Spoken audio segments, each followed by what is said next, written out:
Good morning, everyone, and welcome. We will begin shortly.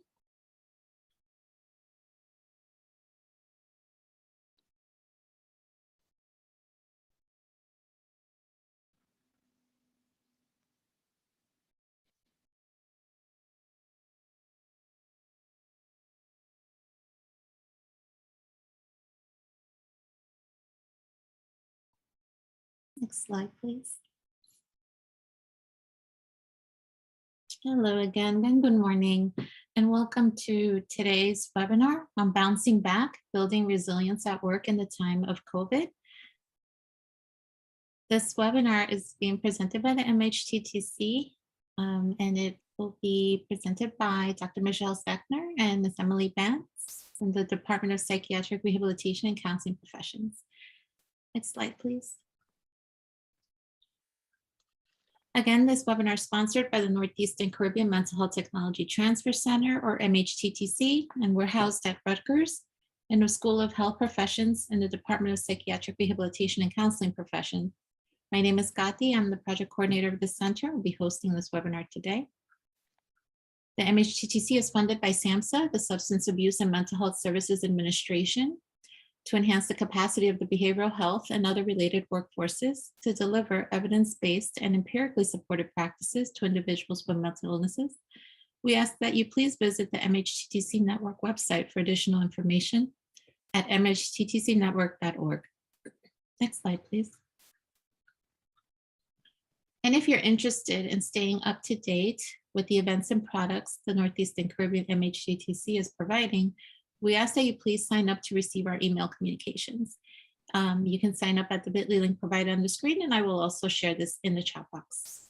Next slide, please. Following the webinar, you'll be asked to complete a brief survey. We value your feedback and use it to improve our activities and inform our future activities. The surveys are also important because our continued funding is linked to the completion of these surveys. So we thank you in advance for your feedback. Next. We also want to let you know that this webinar is being recorded and will be posted to our website along with the PowerPoint slides in the next couple of days. Next slide, please. This presentation was prepared for the MHTTC Network Transfer Center under a cooperative agreement from the Substance Abuse and Mental Health Services Administration.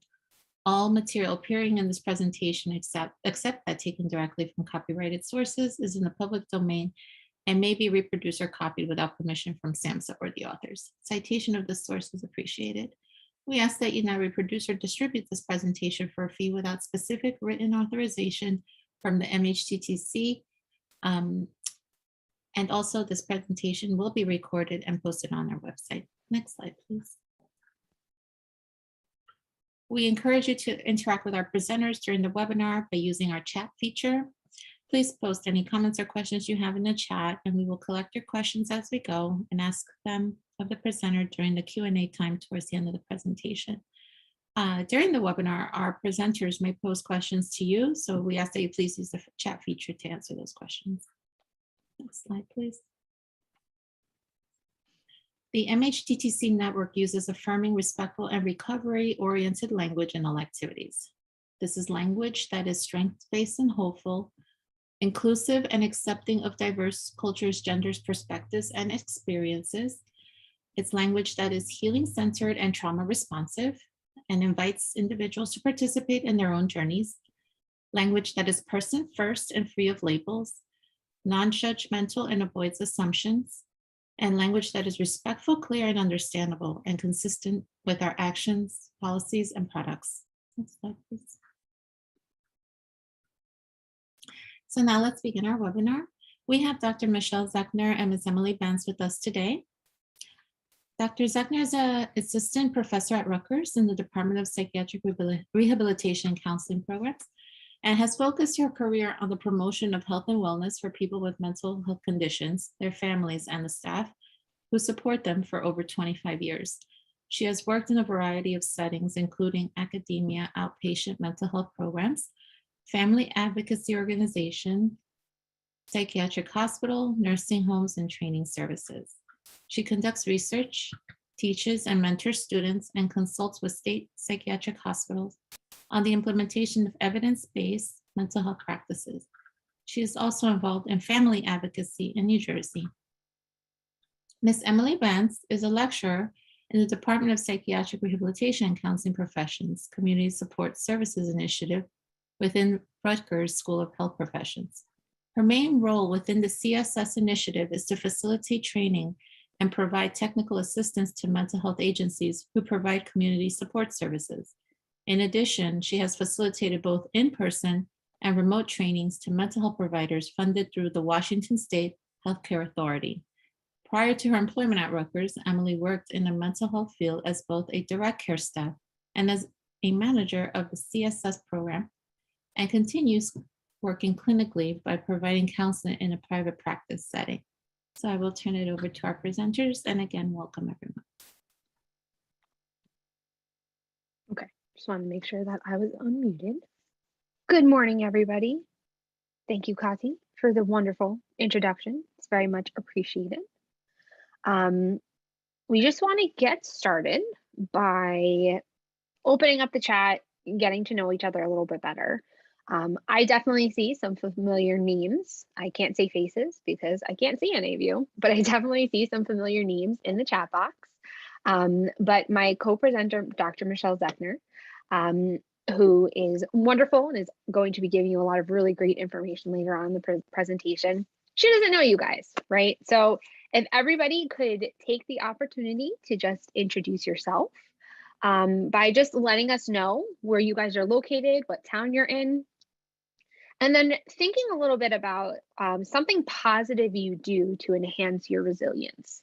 And we're posing this question to you because we're going to be talking about, well, I'm not going to be talking about it because I'm not the expert here, Michelle is.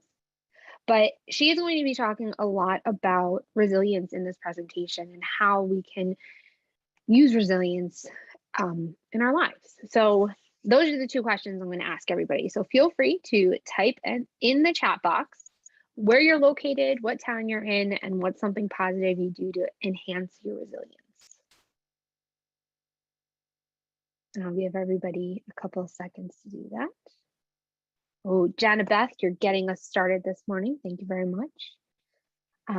So Jana Beth is in Atlantic County, and Jana Beth creates a gratitude list. I love gratitude lists.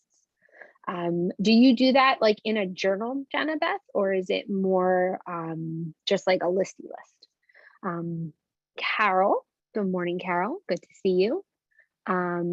You're in Phillipsburg, so you're representing Northwestern New Jersey. I love that. To enhance your resilience, you go for walks in the park, listen to music, and shop. Shopping, I get the shopping. I 100% understand the shopping. Is it online shopping or in-person shopping? Because online shopping is very dangerous, Carol, but I appreciate that. And walks in the park, yes, I walk my dog every single morning. I love it, it's great. Michelle, in Mercer County, you're doing mindfulness and practicing mindfulness, which I also love.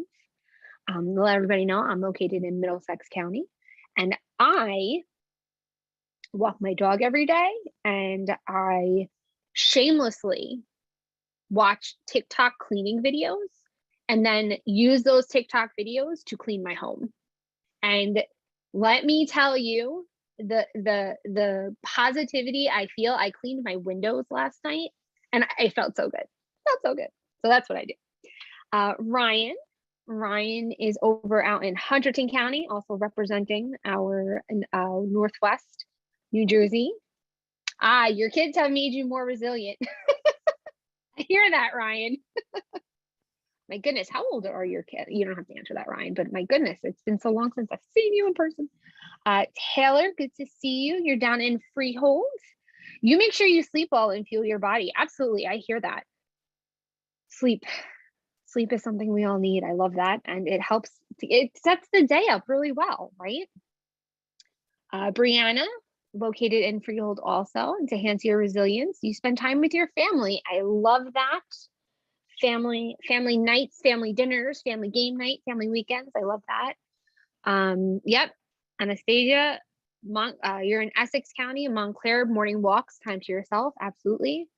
Pearl, you're in Somerset. You do your workouts, you walk your dog, and utilize daily motivational quotes. I love that. I think that kind of goes in line with I feel, mindfulness that Michelle mentioned, and then even like the gratitude list that Jana Beth mentioned earlier. I feel like sometimes when you read motivational quotes, it's almost like you're triggered a little bit, like, oh yes, like I'm, and you start to feel that gratefulness for certain things because of that motivation, whatever the quote is talking about. So I love that. Okay.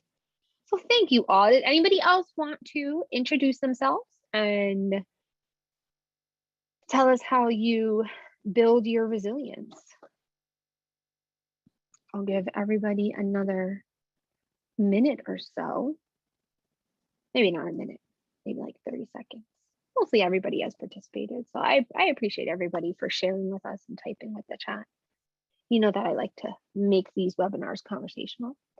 Aneet, you're in Essex County and you play with your rabbit and play family games. I love family games. I don't know if I mentioned that earlier. I love that. And you have a rabbit? That's really cool. That's very, very cool. And I'm assuming, because the sense that I'm getting here, right? So it's interesting. We ask something positive you do to enhance your resilience, right? And I feel like everything that has kind of been mentioned really are things that promote joy and happiness in your lives. And I think that is so wonderful that that's sort of the association we're making to resilience right now, right? Promoting this sense of happiness, promoting the sense of positivity, or maybe peace, right? Like I know a couple of people mentioned like walking their dogs. I know for me, that just brings me so much peace to be out in like the woods, in nature with the trees. You know, I want to hug trees sometimes. Like it's just very, very peaceful, very calm. So I really like that association that we're making. I think we're getting off to a very, very good start here. Okay. So if anybody else would like to comment in the chat box, as always, you know that you can. But I do want to keep things moving. So the next thing I want to talk a little bit about is the value of CSS work, right? And I really, when I was looking for a visual for this slide, I'm like, what is the value of CSS work? And I really had to think about it a little bit because one, I haven't worked in CSS in quite some time now. And I get a lot of feedback during the CSS trainings. I feel like I get feedback during the monthly webinars that we do. But I really thought to myself, like, what was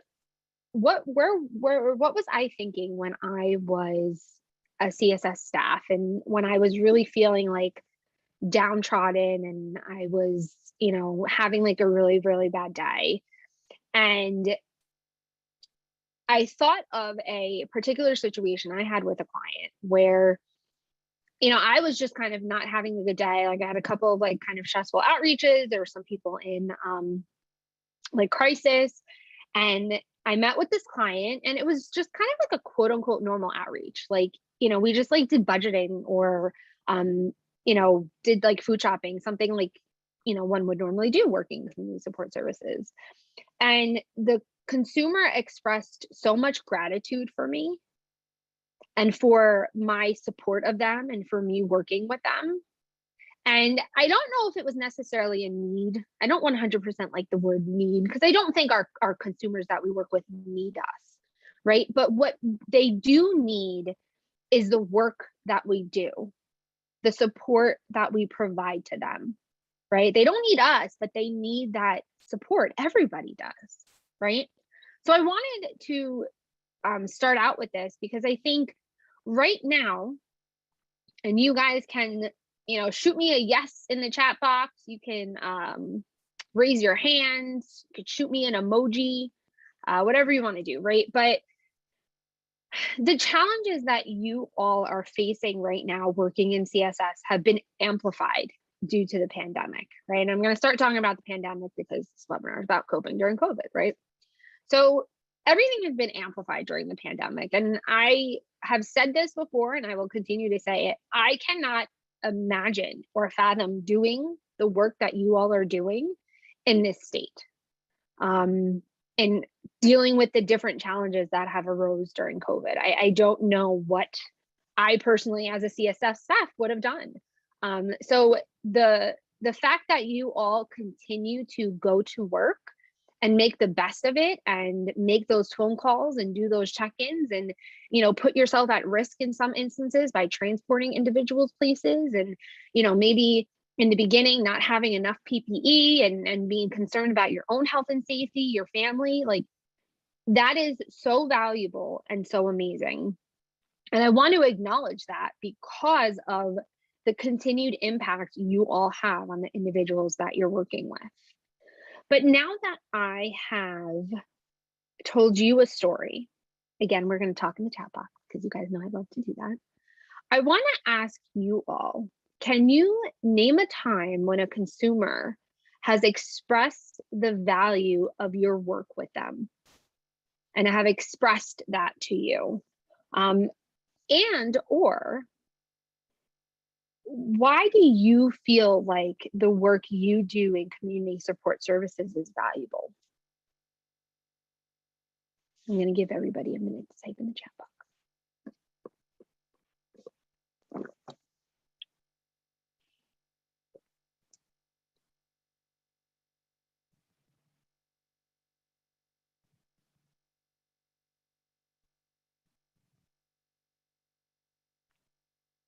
So Jana Beth, those before and after stories. And it's funny because at first I'm like before and after, but I know exactly what you're talking about, right? Like before you started working with me, et cetera, now that you are working with me, this is what's happening. Yes, those stories are so impactful.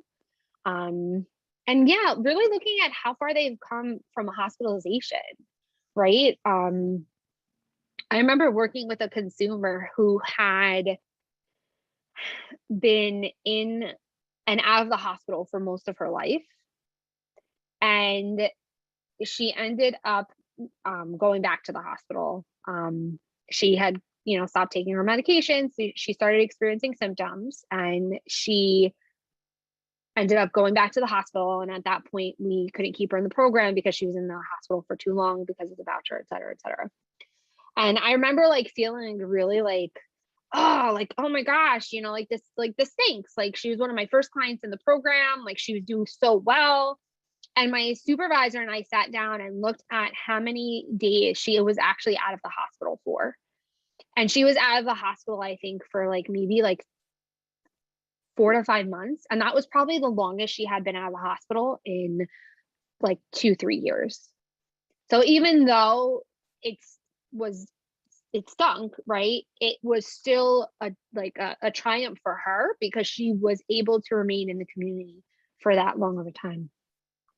So Carol, you said for most of my clients, I'm their only connection to the outside world and socialization. Yeah, absolutely.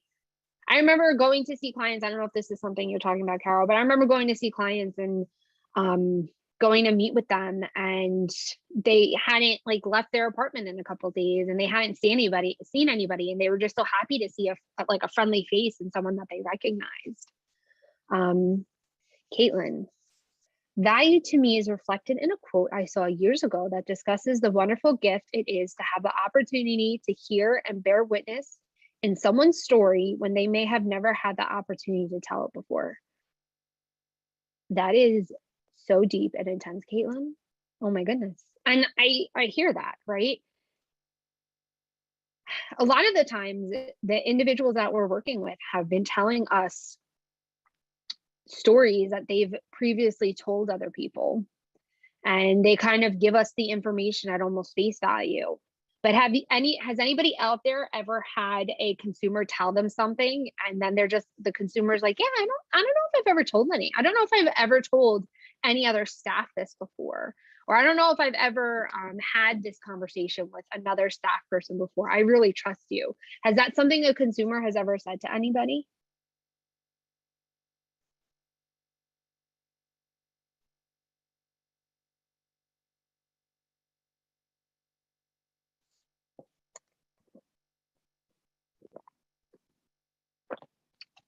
You can just give me a yes or a no in the chat box if it has.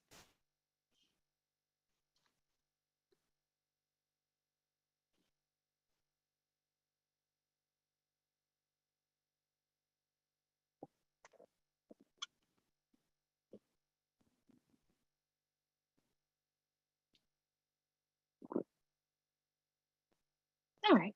Well, maybe not. It's happened to me though. It might happen to you. All right. Did anybody else want to? Oh, Anik, I knew somebody was typing. I felt it. Anik, you said, I recently heard that our work has been essential for the consumer to obtain their goals that they have had for several years. Essential. I love that word, right? I think that word is very much a testament to the work that all CSS staff do, because it's essential, right? And it goes back to this idea that the individuals that you're working with, they do need, in some instances, that support. They do need that help that you all are giving them. And that's really what makes the work you do in community support services valuable, right? So in thinking of some of the challenges of the COVID-19 pandemic, my colleagues in my department, including Michelle Sackner, did some research by surveying behavioral health providers in New York. And the challenges that those behavioral health providers in New York identified related to COVID-19 included these things, right? So talking about challenges with business operations. And if any of you out there have experienced any of these things in your work or at your agency, let me know in the chat box. Just type out which one you've experienced. So business operations, right? So how to function during the pandemic, provision of services, right? How are we providing those services? I think one of the biggest changes that occurred at the beginning of the pandemic was moving from in-person services to using telehealth and teletechnology to provide community support services. How many of you out there struggled with trying to do skills teaching over the phone? Was that a challenge for anybody? Because I think I remember hearing some feedback on that. This, right, working with telehealth, safety concerns, client concerns, staff concerns, having supplies and PPE, technology, how to communicate with others, illness, grief, loss, uncertainty, right? All of these things were demonstrated, or not demonstrated, excuse me, all of these factors were described by New York behavioral health providers as things they experienced. So if you feel comfortable in the chat, what were you all experiencing, or were there any similarities here, any differences? And then also acknowledging some of the personal challenges everybody has experienced, right? Did anybody out there have to support any children with online learning? And have you blocked it out? Because I had to support my stepchildren, and I try not to think about March 2020 until June 2020 because of the very challenging time remote learning was, right?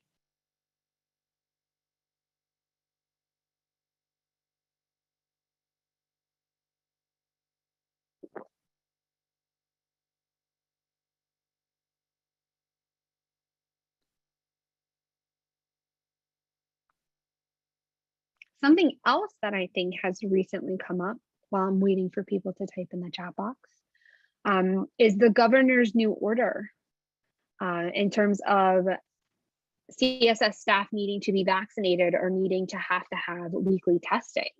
Has that been an impact on anybody's agencies? I was on a phone call yesterday and I heard some perspective on the challenges that, like the logistical challenges of, staffing and making sure that there's enough staffing, and, if people miss the testing, or if people are then getting charged for the testing. Does anybody have anything they can relate to in that respect? So Nick, you mentioned homeschooling the kids. I hear you on that. Online schooling for yourself. Oh my goodness. So you are helping your kids with school, and then online schooling for yourself. That's too much school.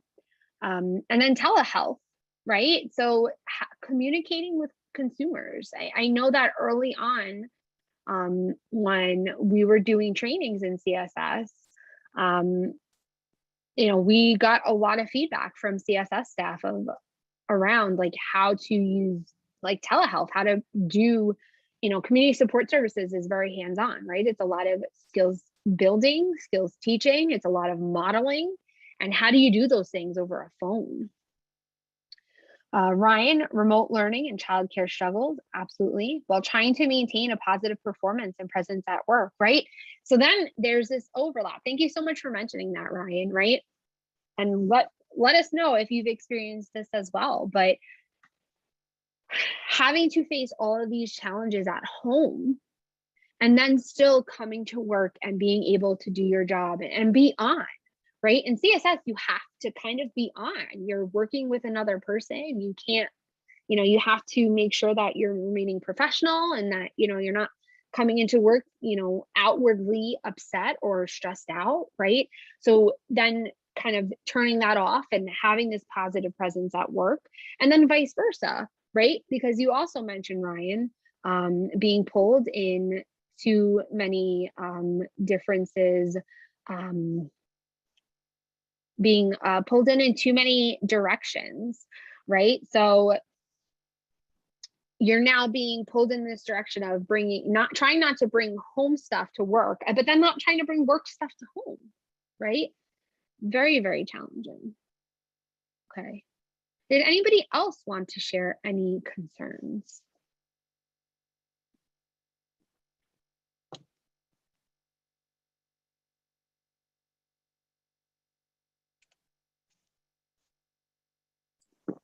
Emily, I'm going to just jump in for a second and say, the technology was an amazing barrier. And I know not just for me personally, because I was sharing earlier my technology woes, but I've heard from providers as well that the use of technology, the access to technology for themselves and for the service recipients, and just trying to navigate that in a quick fashion was really a challenge for a lot of folks.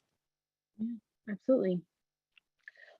One thing that we actually did very early on in the pandemic in CSS, and you can actually go on our website and view the presentation if you like, but we actually did a presentation very early on during the pandemic on providing services at a distance.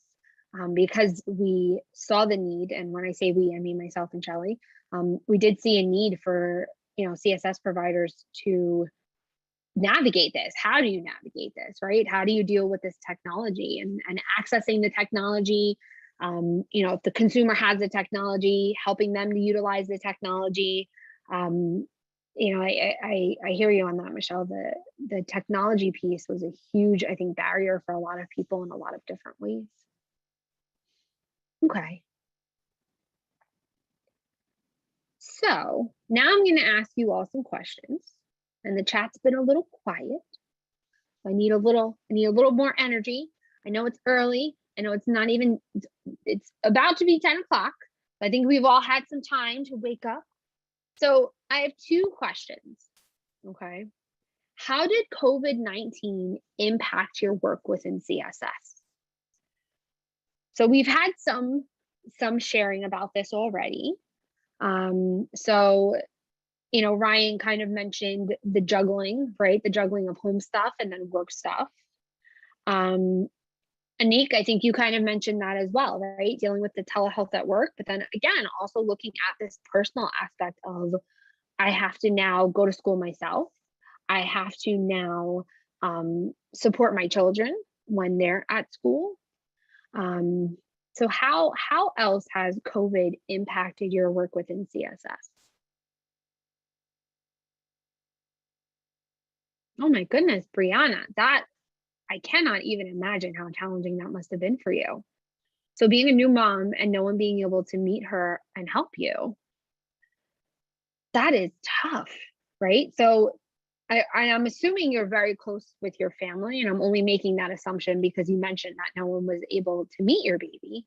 So I can't even imagine being close with family or friends, right? However you define family, whoever that is for you, and having a baby and wanting to share this experience with them and needing that extra support, because you need a lot of support when you have a baby. My goodness, I don't personally have a baby, but my sister had a baby. And he was tough when he was a baby. She needed a lot of support, and I understood that.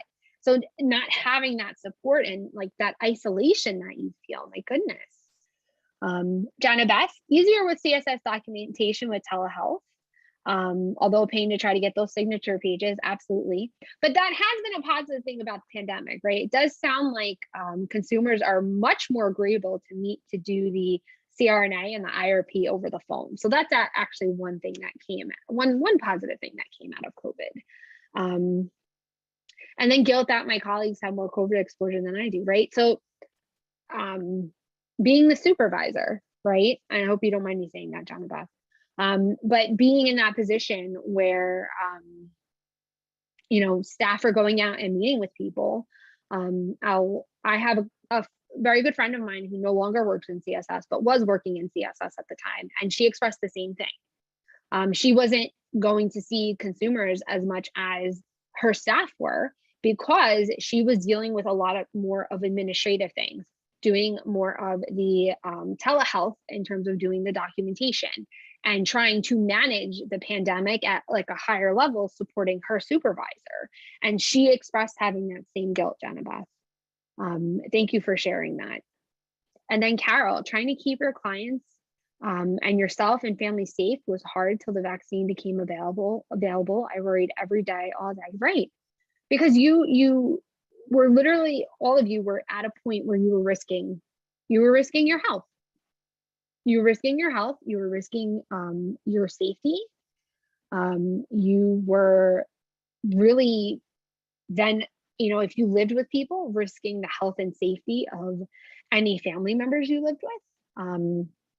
I remember other CSS staff in other trainings, I think talking about living like with older parents or having younger siblings. And having that concern of like, well, my parent is over the age of 65, they're at a greater risk, or I have a younger sibling, they're, you know, 12, 13, they're younger. We don't know how the virus is going to impact and affect them. Absolutely. Thank you, Carol. And then we also kind of answered this question, right? So how did COVID-19 impact other areas of your life? I'm seeing a lot of overlap and tension between work life and personal life, right? And this sense of you're making choices and decisions that you probably have to, and you don't really have a lot of choice on in your work life, and those are potentially impacting your personal life. But then other things are happening in your personal life, and then that is then impacting your work life. So a lot of tension in that decision making. And then Earl, you shared helping consumers build resilience while developing and maintaining one's own resilience and coping with the omnipotent fear of pandemic related issues, right? That overwhelming I mean, I was not working in CSS at the time, but I remember food shopping for my parents because they are over the age of 65. And me and my siblings decided we didn't want them going to ShopRite. Just didn't want that for them. So we kind of took turns with food shopping for them. And, you know, being in the food store, having my little baggie of Lysol wipes and wearing my mask and, you know, basically spraying myself down with rubbing alcohol afterwards. And, you know, not when delivering the food to my parents, keeping, you know, 10 feet away from them to make sure that we weren't, you know, exchanging any germs or anything like that. So that overwhelming fear of the pandemic, right? And then at the same time, having to not push that aside, but almost put it on the back burner a little bit to go to work and do your job and help consumers to build resilience while still developing and maintaining those coping skills. Thank you, Earl. I think that was a really good summary of what I feel a lot of people have discussed in the chat around coping during the pandemic. So I think we can all agree. Oh, I have one more response. Yeah, absolutely, Ryan. COVID is both positive and negative to some extent. You gain more personal time because you didn't have to commute, but you also had to figure new ways to complete in-person tasks while dealing with some resistance to change. Right, and resistance to change. That is definitely something that occurs within community support services. And I think it's on both ends, right? It's our resistance to change and maybe have to do things differently, as well as the consumer, right? And their own feelings of resisting to change. So I think we can all agree, and not to continue to focus on the negative impacts of the pandemic, but the COVID pandemic has changed all of our lives in many, many different ways. And it's something that I know I continue to struggle with every day sometimes, adjusting to this different world and thinking about what my life used to be like. And I don't know if anybody else is experiencing that, but I'm going to turn things over to Dr. Michelle Zechner. And she is going to talk with all of you about how to move through and move on from what we all experienced during the pandemic. Thanks so much, Emily, and thank you everyone so much for sharing your experiences. And I just want to acknowledge the really important role that you all play in terms of helping people living with mental health conditions regain their lives and achieve their recovery goals. So I thank you for the very, very important work that you're doing. And I also want to acknowledge that everyone here has been resilient and is resilient. And I'm thinking of this presentation, of this section, really as reminders, because I suspect that you know these things. And I also think that we need to hear them as mental health providers over and over, because for many of us, we are dedicated to the people that we serve. And sometimes we neglect our self-care and resilience a little bit. So that's sort of the background. We've been in survival mode. I include myself in that because it's been a very, very tough 18 months. And each of us has found our own ways to survive and keep going with some really difficult work. But I'm wondering, are there ways we can go beyond that survival mode and start to feel a little more grounded, a little more able to bounce back and not let the little things get to us, and actually move forward into more of a flourishing, so that the small actions that we can take each day to give us that flourishing sense to support others, but also feel supported by others. Next slide, please. So how can we've talked about some of these challenges that we're all facing, and how can we continue to face them, continue to address them? These challenges we face take a toll on us, absolutely. But there are some strategies we can use to refill our cup, to bolster our energy and help us feel more resilient and strong each day. One of the first, which I know that we talked about first thing, is the healthy stress management strategies that you engage in every day.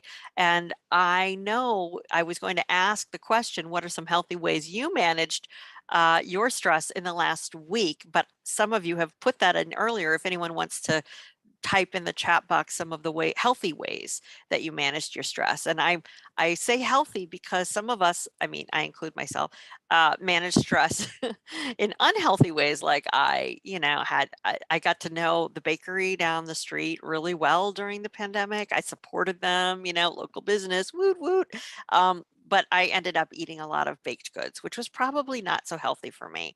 And things like shopping, which I coined a new term, and maybe it isn't a new term for other people, but I had some traumatic events over the summer. I lost someone very close to me, and I went through grief shopping. And maybe you all do that too, but I just found myself buying a lot of things and just to kind of get through the day. So it's as usual, we need to think about the kinds of things we do to cope and make sure that we're not drinking too much, or that we're not eating too much, or that we're not shopping too much, or taking out our frustration on other people or our pets. So this is obvious stuff, but it's important to sort of ask ourselves and reflect once in a while, like, what's a healthy strategy for myself? I'm really getting into positive psychology. I think it really fits with psych rehab.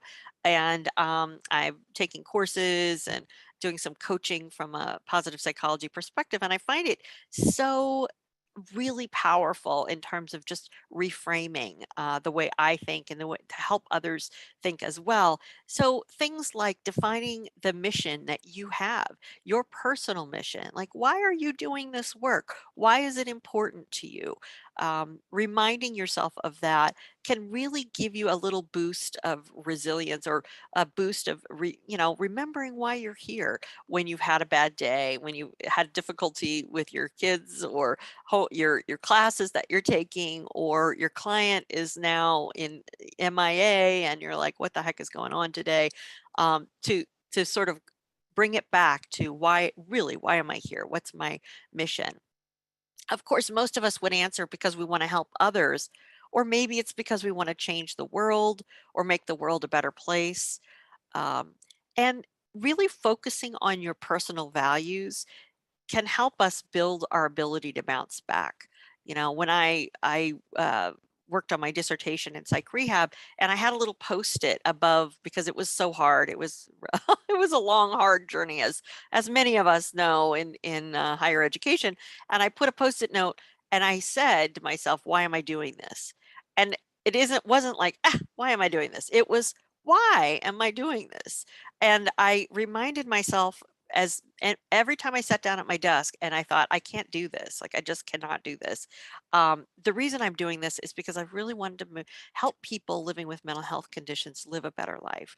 And I knew that I needed to do the actions that I was doing because I wanted to make a difference in the world. So that sounds very cheesy, but you may have another question that you have, and I welcome the question, or the thing that you ask yourself that keeps you keeping on, despite all the challenges. Focusing on your mission and actively managing stress can also prevent burnout and secondary trauma, which I think you're probably familiar with as well. But let's turn now to our strengths. Next slide, please. Our strengths are what make us who we are and what makes us really unique. And I don't know about you, but it's hard for me to think about my personal strengths. Like I'd much rather tell someone else, I'd rather spot the strengths in somebody else. I'd rather say, Emily, you have an amazing ability to relate to other people. You have a sense of joy, of expression. Like I would rather do that than say, oh, what I have inside of me is these things, right? And I don't know about you all, but that's just not, I'm wired to help others. I'm not really wired to help myself. So this is a challenge for me, and I'm wondering if it might be a challenge for some of you. Feel free to put it in the chat, if thinking about your own strengths. But what's really important about our strengths are that they are the things that get us through challenging times, right? And we can remind ourselves of those strengths when we think we cannot do this. I've done some work with on the slide. There's the VIA character survey.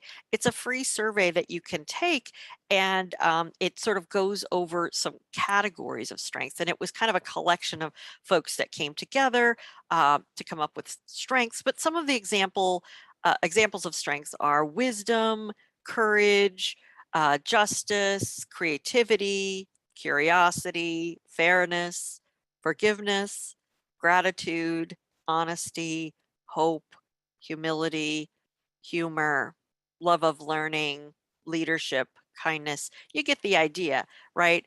Thank you so much, Emily. Yeah, Emily just posted that in the chat box, and I encourage you to do it. It's a lot of fun. You have to give them your email contact information, but they don't collect your responses or anything like that. It's just they like to know who's using it, and they're doing additional research on it. But I was fascinated to find out that what my number one character strength is. Oh, use the second link. Okay, thank you. Thanks so much, Emily. So thinking about your strengths, it it's really, really important to imagine all of these things. So now I'll tell you my strengths if you'll tell me yours, right? Like we're in second grade. So my strengths, my top strengths, we all have these 24 strengths, and others, right? But my top strengths, according to this survey, are creativity, love of learning, and I think it was transcendence was the other one. But I like to think of myself as fair as well. So, and another one that's kind of fun that they use is zest, which I think is really good. Like, as I have zest. So let's go to the next slide. And I have set up a little Menti. Just give me a moment here. Remember, I was talking about technology not always being my friend, and I'm doing my best here. Oh, darn. Okay, I am going to copy and paste. I should have given this to Emily because I'm not great at multitasking, but here I am. All right. So if you go to menti.com, the code is there. Yeah, you can click on the link in the chat box and it will take you directly to the survey. And what I'd like for you to do is list 3 of your strengths, however you define them. You don't have to use the ones that I suggested. Here, I'll put some additional strengths from their list, but think of the strengths that you have. Oh, darn, that's not what I wanted. Hold on one second. Think of your strengths and what you would say you have the most of. So I'm going to go ahead and put that list in. So go ahead and participate in the Menti. Let me see. I love Menti. I love word clouds. Okay, I see 3 of them here. Oh, good. They're coming in now. Awesome. Awesome. Because I really want you to spend a minute to think about what are some of 3 of your strengths that you know help you through each day. And I'm going to show them to you in a second. So please go ahead and keep entering your strengths. Oh, I just love Menti because it just sort of populates it. So let me see. I am going to share for a moment, Emily, if that's all right, so that we can all see the strengths of this amazing group. Look at this. Isn't this cool? I am so impressed. I am not surprised, but I'm so impressed to see that empathy is our #1 strength. Absolutely. I see positive regard, forgiveness, kindness, understanding, spirituality, resilience, just by itself, being a resilient person, also having understanding, comedic relief.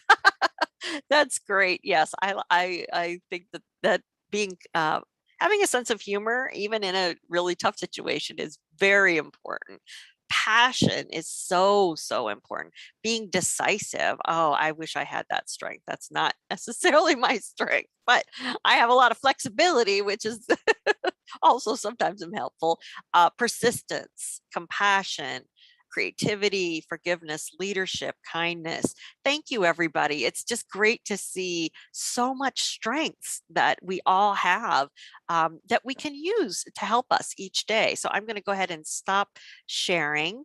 Thank you, everyone. I'm grateful for your feedback about your strengths. It's fun, and some of the other work that we've done is to ask supervisors to say to their staff, like, what are your strengths and how can we help you use more of your strengths each day?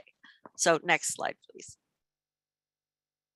And the reason we want folks to bring in their strengths, we all should be using our strengths each day, because when we bring our strengths to work, we're bringing our best selves. We're bringing, our ability to handle difficult situations, to enjoy our work, to help our clients, to support our coworkers better when we're focused on and using the strengths that we love.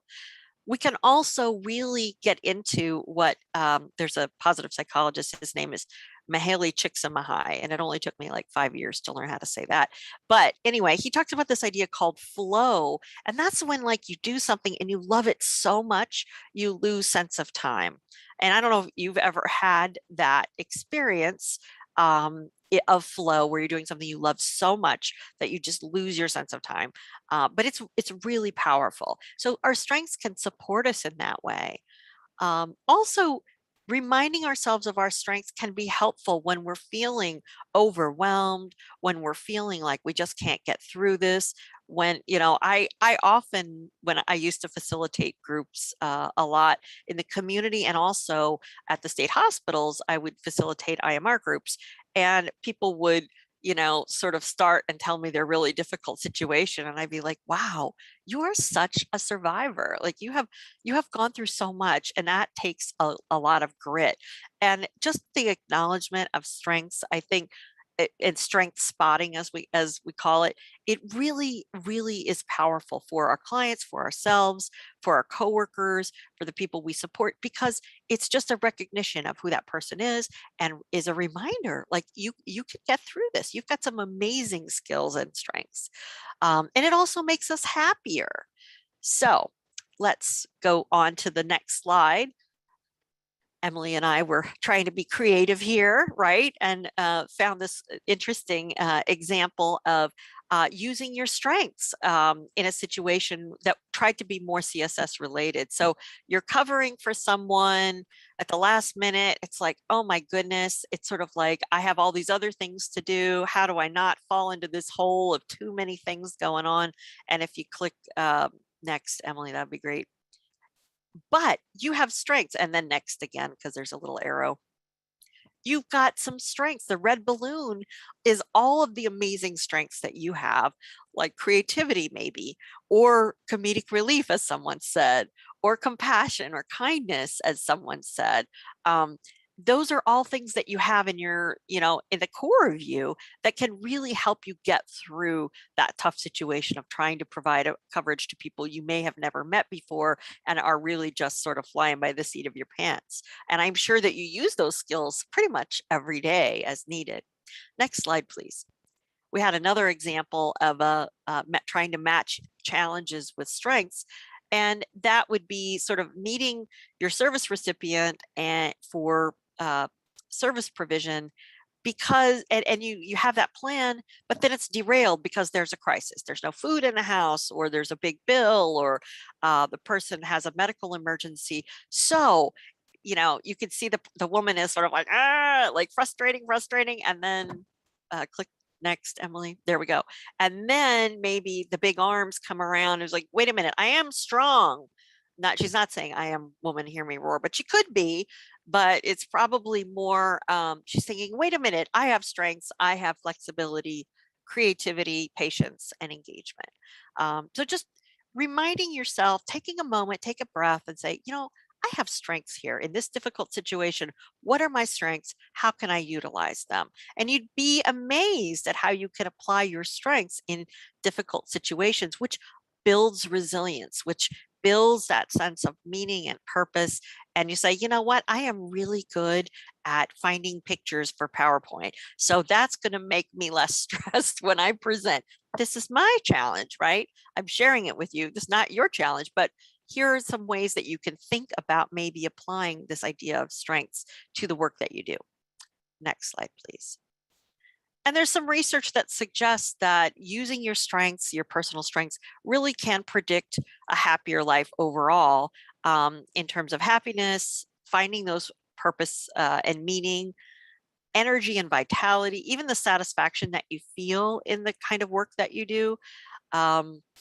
There's just a lot of evidence that suggests that being focused on your strengths, not in a, we're not being totally narcissistic and being like, hey, let me just tell you all my strengths, right? It's not comparison or anything like that. It's really for those days when it's raining, you get up, your windshield wipers aren't working, you're late to drop your son off to childcare, you get to work and your coworker has called out and you're like, wait a minute, what? And those are the moments when you're going to survive, but how can you thrive? How can you help yourself feel more flourishing, more resilient in that day when, and give yourself a little bit of an umbrella, and you could say, wait a minute, I've got these strengths. I know that this is going to help me get through today, and I'll get through today, and then I'll go take a nice long hot bubble bath, or I'll go take a run with my dog, or I'll play board games with my children, or hang out with my cat, or whatever you're going to do that can get you through and help you feel resilient for the next day.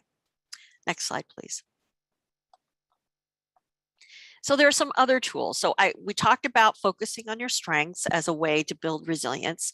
And I'm going to give you some other positive psychology strategies, which probably are very familiar to you. And we're going to talk a little bit about PERMA, which I also really love. Next slide, please.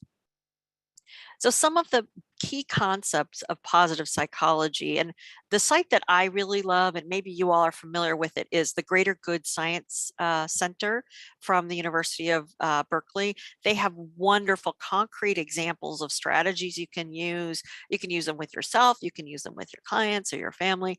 I love them, but basically focusing on the good. I remember there's a guy who does a newsletter called Good Finding, and I love that title because it's sort of like some days are very hard to find the good. That it's very hard.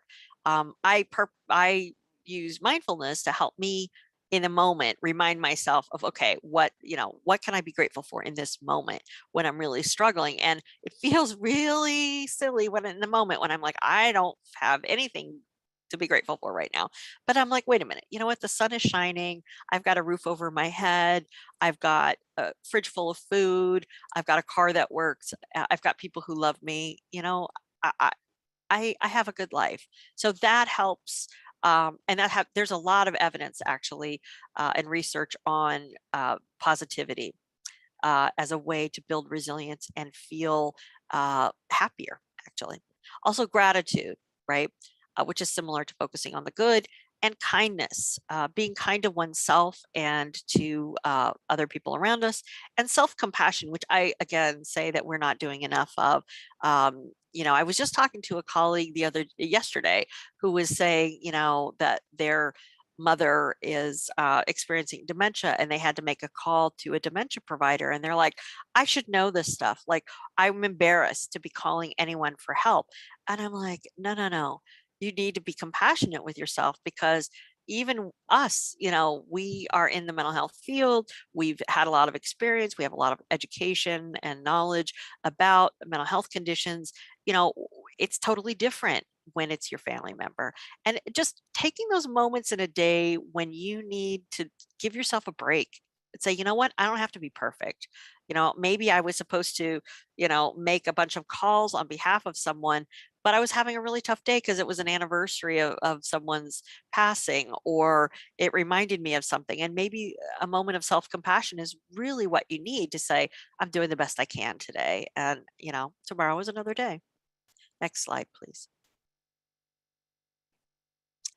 All right. We've got PERMA, which is really one of my favorite things, which stands for positive emotions, engagement, relationships, meaning, and accomplishment. And this came about from Martin Seligman. He's awesome. He's really great, from the University of Pennsylvania. He's done a lot of work about PERMA and the idea of flourishing. Next slide, please. And it's how we can really improve our day-to-day life. I realize I've been talking a lot. So let me ask you a question. How do you stay positive despite your challenges in a day? What helps you stay a little more positive? I'm going to go ahead and put that in the chat. And I think for me, what helps me stay positive, I try to read positive materials. I have Emily was talking about TikTok. I spend a lot of time on TikTok, but it's mostly cat videos. And at a certain point, I say, you know what? This is not contributing to my positivity. So then I have to sort of force myself to say, okay, now why don't you look at a positive motivational quote, which I think somebody said previously. But I'm curious, what are some of the things you do to stay positive despite challenges that you're experiencing? Just drop it in the chat.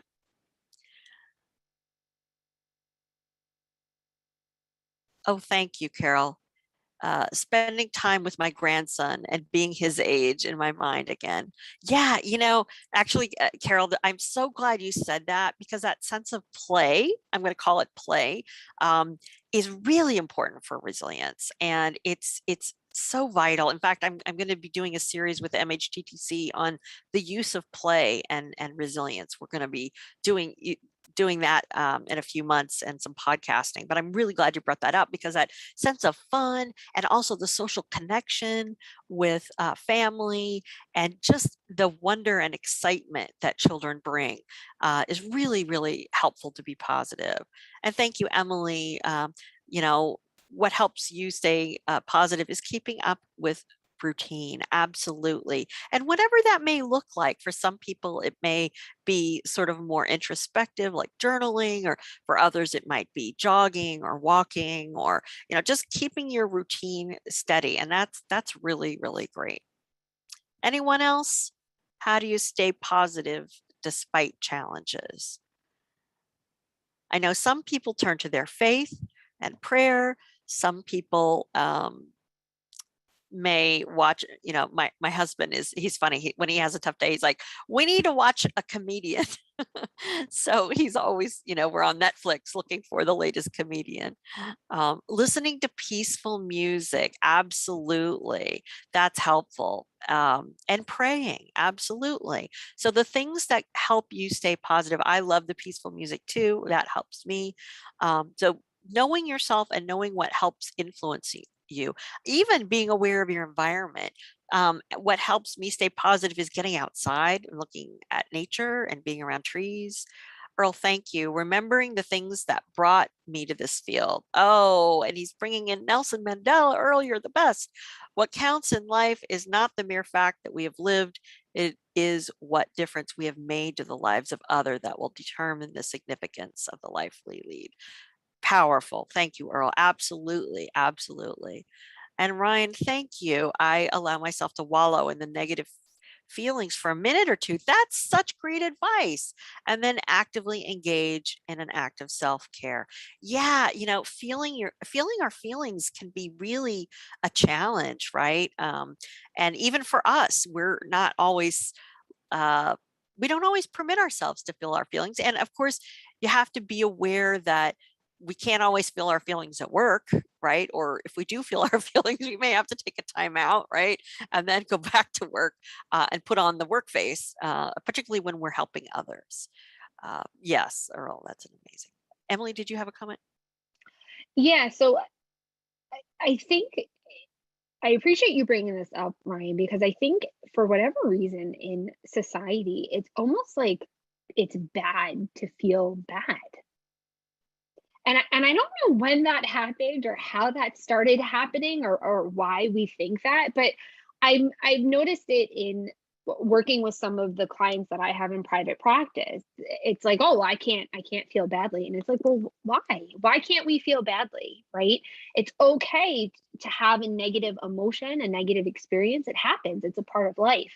But this idea of, letting yourself wallow for a little bit, which I get that, Ryan. I do that too, but then actively engaging in an act of self-care, right? You're allowing yourself to process and to feel whatever it is you're feeling, and then you're moving on from it, right? And that's really what we want to do with these negative emotions. So that was my 2 cents. No, that's really important. And in fact, there's this thing called toxic positivity, right? Where we think that we can't ever feel bad, that we always have to put on the happy face. And definitely there are times to feel sad and bad, and to just notice that feeling and feel it. Absolutely. Thank you, Ryan. That's a really, really important point. So I appreciate you bringing that up. And then moving on, right? And then moving on. All right. So next slide, please. Engagement, finding those things that really get you into the flow headspace, whether it's art or reading or, physical activity or being with your grandkids or whatever it is, making sure that you have something every day that I call it feeds my soul. And it could be, whatever that is for you. I know I need to spend a lot of time with my pets. I also like to read. I've been teaching myself how to play the ukulele. So there are things that we all should be doing to kind of engage our minds and using our strengths and just let ourselves feel good about the experiences that we're having. Next slide, please. And of course, relationships are very, very important to flourishing and for resilience. Having positive conversation, but to your point that we just talked about, and to Ryan's observation, sometimes just conversation, like if you're not feeling well, letting people know that you're not feeling well. Um, and I think it's important to find those relationships that are supportive to you, so that it's not just, sort of like, one person is complaining and the other person is complaining or something like that, um, or just feeling supported by the person, and finding ways to build your social networks. And I always struggle with this one. I think, I work a lot, and work is my social network, but I've really had to try to expand beyond my work life so that there are other people that I could talk to about other things, and reaching out. Next slide. I should say that social relationships have been found to predict happiness and so many other longevity and good health.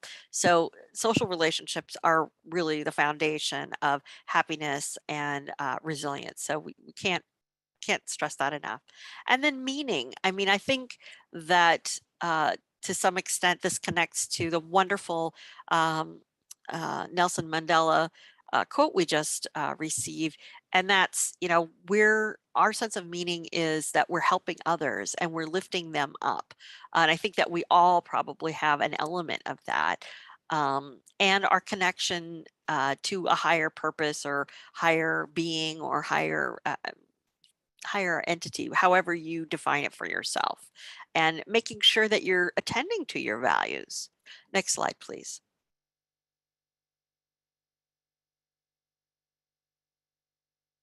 And then lastly is accomplishments, and recognizing those small accomplishments. And just as we do for our clients, right? We would affirm our clients all the time and be like, hey, you got out of bed. That was a great accomplishment for today.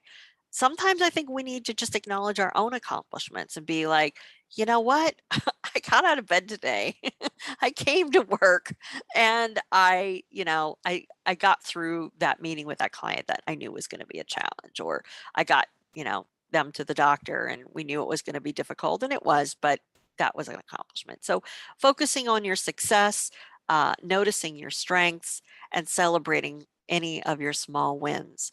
If anyone would like, I'd love to hear your accomplishment for the past month. If anyone wants to just drop it in the chat box, I'd love to hear some of your personal accomplishments, whether at work or personal, wherever you want to go. But I'd love to hear any of the accomplishments that you've achieved and the success that you've had in the past week. Um, and I know it's sometimes like, wait, what did I achieve? Like, and literally it could just be I got out of bed. I did this presentation, a similar idea where I asked someone what their accomplishments were, and someone shared that they had been in recovery from substance use for like 10 years or something. And I was like, wow, that's an amazing accomplishment. I'm going to call it an accomplishment that people made it here today. So thank you so much for taking the time for yourself to think about your own resilience for a few minutes. Um, oh, and Nick passed the certification exam. Bravo. That's wonderful. So happy to hear that. Great news. All right. Next slide, please.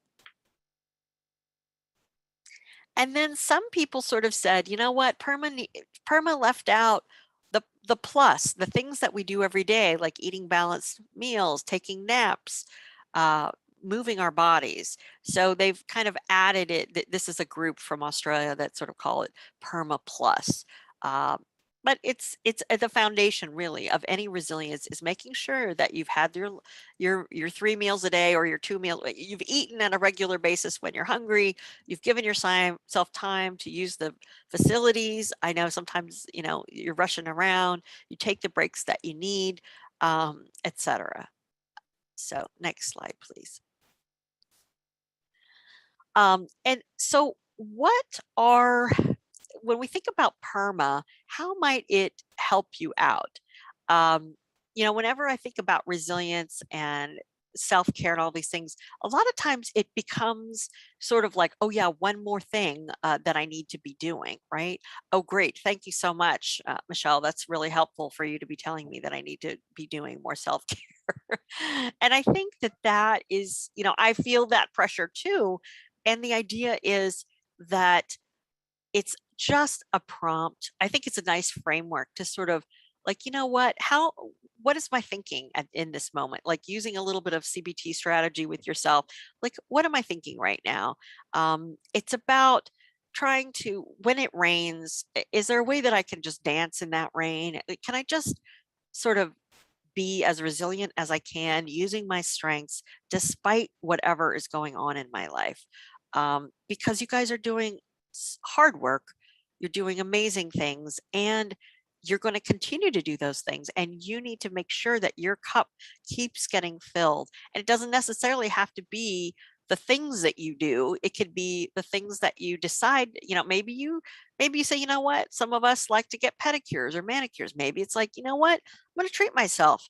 Or maybe it's a massage, or maybe it's, instead of thinking about it in this way for the moment, I'm just going to say, I'm going to take it 1 minute at a time.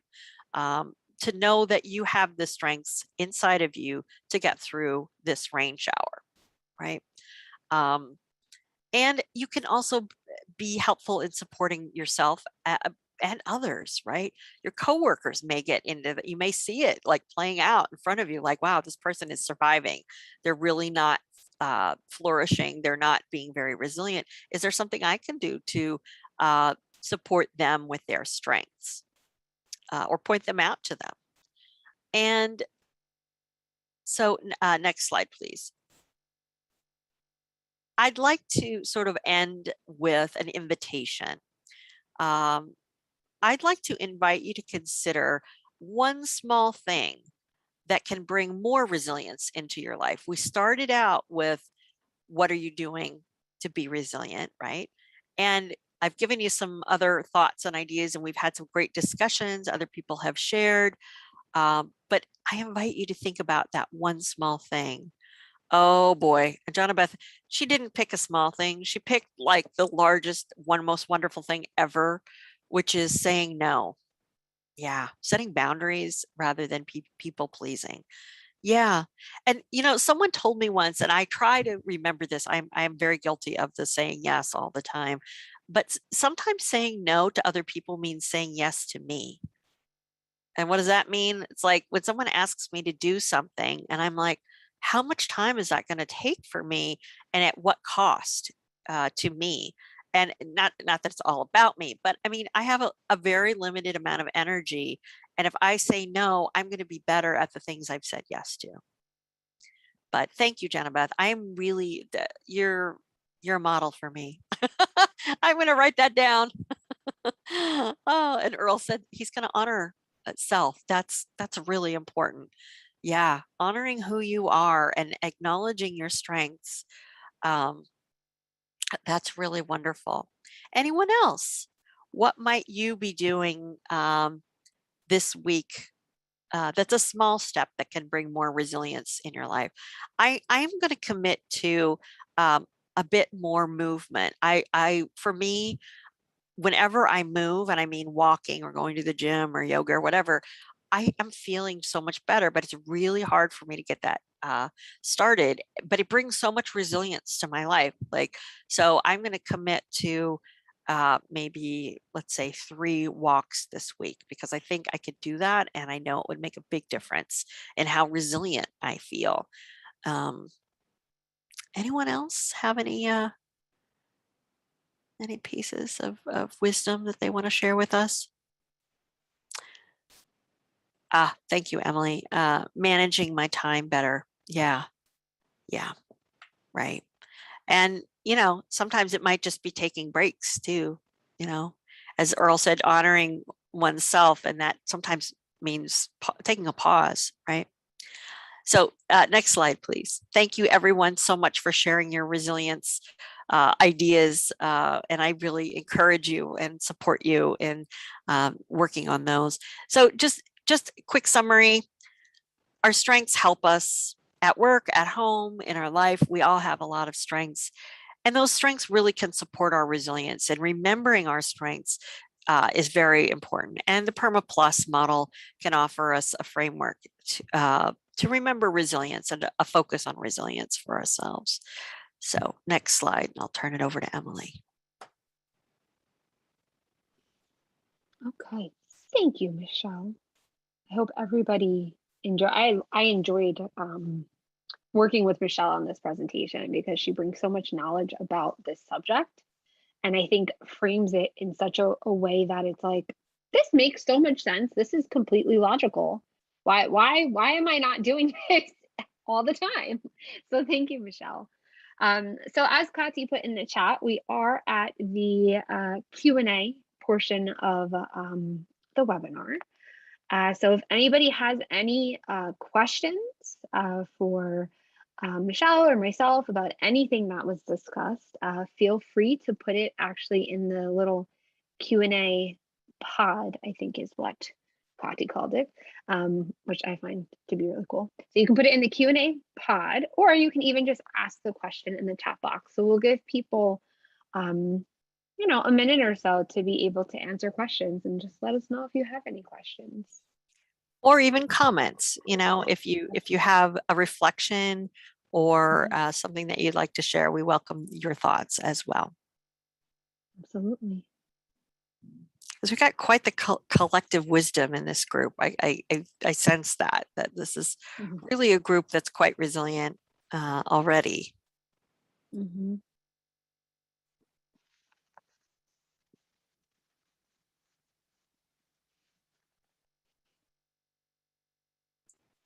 The interesting thing about resilience too, while people are typing any thoughts they have or comments, I think what I notice about the topics of positive psychology, resilience, and strengths, the more time I think about those things, it actually makes me feel more resilient. It's sort of like, sort of like that resilience in kind of like just reading and thinking about it is like more resilience out. So I don't know that makes any sense, but I think it does. You know, it's almost like when you build that momentum, and I'm going to use a cleaning analogy because, like I said, I shamelessly watch cleaning TikToks and then use that in my home. But you know, you start it. I don't know if anybody else experiences this, but like I will see something I feel like I want to clean, and I'll start cleaning it, and then it's like, oh well, then I'm just going to clean this, and I'm just going to clean that, you know, and oh, there's a smudge on the wall, so let me wipe that, and then, you know, oh, this is kind of dusty, let me just dust this real quick, and you're just kind of like building that momentum, and next thing I know, I clean the whole house, you know. But that more the more resilience, right, you build on and you build off of that, I think, in the same way. I think that's kind of what I heard you saying, Michelle. yeah, and I think that, you know, being aware, I think that there is some research and evidence that suggests that it how you spend your time and how you know, like, I'm going to pick on horror movies, and I know it's Halloween time and that's probably not fair, but if you only watch horror movies every day, or if a person only watches horror movies every day all the time, it's sort of like, what is that, you know, putting into your brain, you know? And then what if we put more calming music, reflection time, movement, prayer? Like, what if we sort of built in a little bit more of those things that we feel help us be more resilient into our time, you know, into our time? It's sort of these activities things. I'm next week I'm giving a presentation for NAMI on happiness, and the more I think about happiness, the more I feel like it's a verb.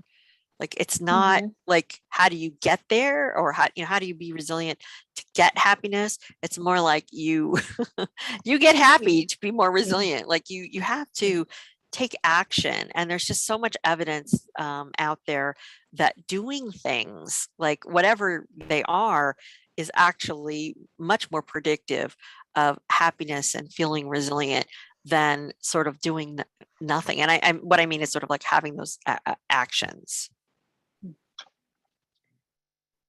I hear you, Michelle, right? It's a B, right? You have to do it. You have to have that motivation. You have to have that action. We have a question, Michelle. I'm very excited. So Ryan asked, do you have any recommendation or tips on being resilient and adjusting to changes you may not agree with? That is that's a really hard question to answer, I think, Ryan. Yeah, I think that tips on being resilient and adjusting to changes, you know, I think that mindfulness actually be just taking a moment to step back and however you call that. I know people prefer different language, but just taking a moment to sort of look at the big picture on what's happening. So, what are the changes that are occurring? Um, and then doing a little bit of self-reflection or encourage. I'm sorry, Ryan. I'm assuming that you are I shouldn't assume that because you know what it does, right? So yeah, just encouraging the person to sort of step back a moment and say, okay, here's the situation, and I'm wondering, why am I reacting this way? And what can I do to feel more resilient in this moment? Using positive psychology language, it could be like, thinking about like what could you be grateful for about the situation. Um, I'll give you an example from my husband right now is in a work situation where they've been in reorganization for the past 18 months, and he's had 6, 8, 10 different supervisors in that time, and it's horrible. And he got another supervisor, and so he's not agreeing and liking these changes. But now his resilient tip is really to say, you know what, I have a job, and I'm just going to step back from having kind of a lot of investment in who my boss is right now. I don't know. I welcome it. Would anyone like to put in the chat their recommendations or tips on being resilient and adjusting to changes that you don't agree with?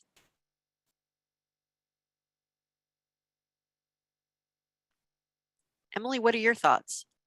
Well, I like what you said about the mindfulness piece and aspect of it in terms of just kind of acknowledging what it is that you're not agreeing with it, right? And your perspective and your point of view on that is valid, and just kind of you know sitting in that for a little bit, that like, okay, this is not what I want, this is not what I like. And then again, it's hard because you can't change the situation, right? It's not something that you have control over. But what you do have control over is yourself and your perspective, and really thinking about, I think, like you said, and I think I'm really just saying what you said, Michelle, but just this idea of, what can I be grateful for in this situation? What can I be what can I focus my efforts on, and my energy and my time and my emotions on, that is going to be positive, versus this fact that I'm in this situation that I'm not, in, that I don't like to be in right now, or that I don't want this change to happen. And Jana Beth mentioned in the chat the serenity prayer, which so needed sometimes. And I like what you said, Earl, recognizing that you never lose. And in essence, you either win or you learn. That's powerful. You either win or Yeah. learn. And Yeah. I think also encouraging yourself to remember your strengths. Like, I suspect that for someone who is in kind of this resistance to change mode, like it's that survivor kind of thing. It's that flexibility. Like, you may not like it, Mm. but the truth is you've been through these situations before, and you know yourself well enough that it's going to get better because you've been through this before, or a person has gone through this before. Right. I hope that helps, Brian.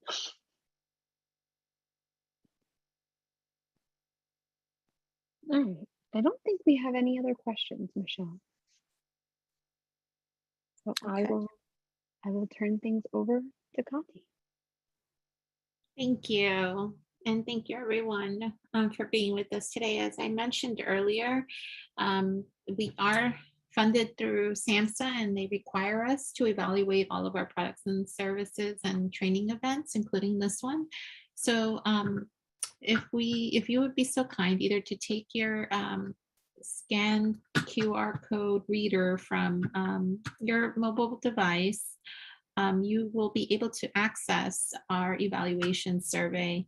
And also I will share the link in case you do not have a QR code reader. I will share the link to our survey in the chat box for you. Again, these surveys are anonymous and your information will not be shared.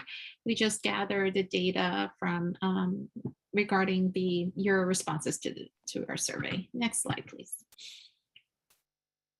Also, I wanted to share with everyone that we are conducting a needs assessment for all of our training events, and this is to guide our educational training and technical assistance efforts. It helps tell us what your needs are. Again, we want to reassure you that all responses are anonymous, so you can either scan the QR code that you see on your screen, or I will also share the link to our evaluation survey in the chat box. Next slide, please. Oops. Next one. Oh, There we go. there we go. And then also, if you have a moment and you'd like to follow us on social media, we do have several pages. And if you have any general questions, I can also put my email in the chat box for you. And then Emily, I believe you said that there is another webinar coming up. Yes, so I'm just going to stop sharing my screen for Sure. a second so that I can get the information. But yes, as you all know, in the CSS world, once a month, we do hold our webinars. And next month, Shelly is going to be hosting a webinar on, and I want to give you the correct title and information. So don't leave yet. So it's entitled Behavioral Addictions or Problem Behaviors. And since the inclusion of gambling disorder in the DSM-5, there's been increased attention to behavioral addictions, including shopping, eating, gaming, and pornography use. This webinar is an introduction to the increased identification of problem behaviors as behavioral addictions with a focus on gaming. So this webinar is kind of in continuation to the other webinars we've hosted on addiction. So I'm going to put the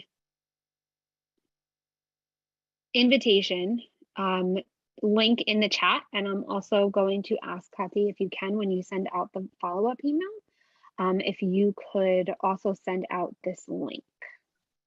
Sure. And that is the registration information for the webinar. It's going to be on November 12th at 9:30 a.m. We're going back to our normal Friday date. And as always, if anybody has any questions about any of the webinars, please feel free to reach out to myself, to Shelly, or to Earl. And thank you, Shelly and Earl, for also being on the webinar today. It's greatly appreciated. Have the whole CSS team here.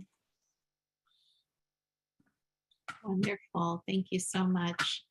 So we are at the top of the hour, and I just wanted to thank everyone for being with us today. Thank you, Michelle and Emily, for providing us with a wonderful presentation on resilience in a very needed time. Again, I will be emailing everyone links to these evaluation surveys. Everyone will receive a certificate of completion from the MHTTC listserv. It's called an intranet, and that generates our certificate. So, and then the recording and our presenter slides will be posted on our website, and I'll send the link out to that as well. So again, I just want to thank everyone, and I hope you have a wonderful rest of your day. Thank you, everybody. Thanks, you so much. everybody. Thank you, Carol. I hope you also have a great weekend. Thank you, everybody.